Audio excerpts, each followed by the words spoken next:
Calculation करायला गेलं ना कसं होतं, जिथे वर्कलोड ॲव्हरेज समजा 10चा पकडा 20चा पकडा, ते वर्कलोडवर डिपेंड आहे की किती कन्झ्युम होणार आहे, फटाफट कधी संपणार आहे. काही लोकांना 15 दिवसात पण बॅक लागतो, काही लोकांना महिना लागतात, काही लोक 6 महिने पण वापरतात. असं आहे. आता तुमच्या इथे फक्त ट्रेनिंगच्या वेळेस सांगणार, त्याच्यामुळं तुमचा हा मला वाटतं आय थिंक 6-6 8-8 महिने पण जाईल. तसं इथे काम नाही आहे तसं.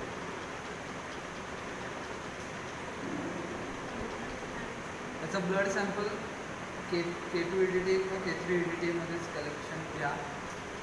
ट्यूब्स जे येतात त्याच्यातल्या म्हणजे बेन्सपेरा किंवा BD याच्या ट्यूब्स चांगल्या आहेत, ते यूज करू शकतो कलेक्शनसाठी.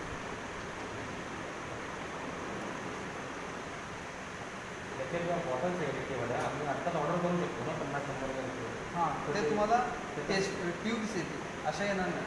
ठीक आहे, ट्यूब्स येतील. हां,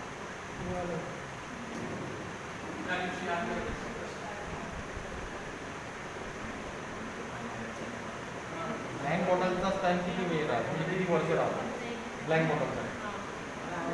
ते काय ऑब्झर्व नाही केलं, पण जातो. एक्सपायरी असते त्याची, 1 इयरची एक्सपायरी असते. म्हणजे जेव्हा वेळ पडेल तेव्हा घ्यायचं असं ना.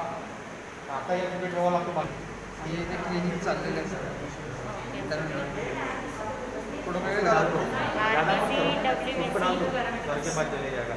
क्या ये ऐसे डालूं, बस हो गया इतना.